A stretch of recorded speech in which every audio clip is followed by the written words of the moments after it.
We often talk about versatile aircraft that feel equally capable in almost any situation. But War Thunder also has highly specialized machines built for one very specific job. Today's aircraft is exactly that. The British Welkin F.Mk.I is neither a multirole fighter nor a master of close-range dogfights.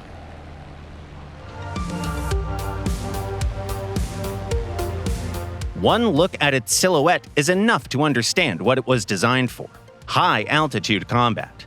The aircraft is around 12.5 meters long, but its wingspan exceeds 21 meters. Its two nacelles house 12-cylinder Merlin engines producing almost 3,600 horsepower between them. As a result, the Welkin climbs brilliantly, and the higher it goes, the more comfortable it becomes.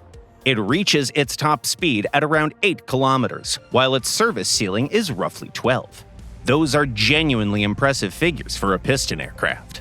Of course, War Thunder battles rarely take you quite that high. Still, getting above the entire enemy team in the Welkin is remarkably easy. Thanks to its air defense fighter classification, it spawns in the air at an altitude of a couple of kilometers.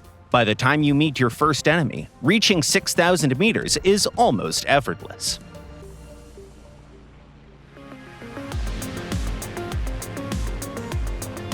That's especially bad news for strategic bombers. They usually rely on altitude as their main protection, and for good reason. Most conventional fighters simply cannot climb up to them in time. The Welkin, however, was built specifically for this kind of interception. Its armament suits the role perfectly.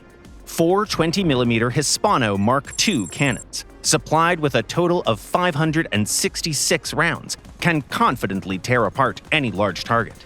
They're not the most powerful or the fastest firing guns around, but they are quite accurate, allowing you to open fire on large aircraft from a respectable distance. Against fighters, however, things become much less straightforward. The Welkin struggles badly in head-on attacks. The guns themselves are not the problem. They're actually mounted in an excellent position, right in the nose. The issue is the airframe.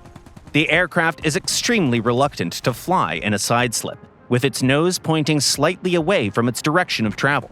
That makes fine adjustments against a small head-on target surprisingly difficult. Flying directly at the enemy is hardly appealing either. Even the least experienced opponent will struggle to miss something with a wingspan this enormous. Perhaps classic boom and zoom tactics would work better. Not really. The Welkin is like a cat that climbed a tree quickly and confidently, only to discover that it has absolutely no intention of coming back down. The wings are technically rated for up to 675 kilometers an hour of indicated airspeed, but accelerating to that speed feels unnerving. After the attack, you still have to pull out of the dive safely, and the airframe does not exactly inspire confidence. That makes the most effective way to combat enemy fighters rather unusual. Stay roughly 1.5 kilometers above your opponent and deliberately tempt them into a prop hang. Once they start climbing after you, enter a horizontal turn and calmly wait for them to lose speed. The moment the enemy begins to stall, it's time to counterattack. At high altitude, the Welkin performs surprisingly well in horizontal maneuvers, especially when you make active use of its powerful flaps. Just avoid excessive rolling.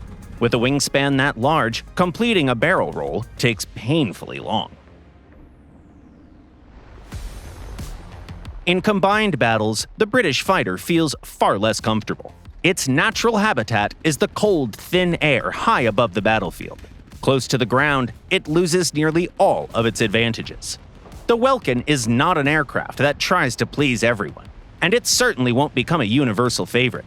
But if you enjoy patient hunting at high altitude and the feeling of complete superiority over everyone left far below, this British interceptor delivers exactly the experience it was originally built for.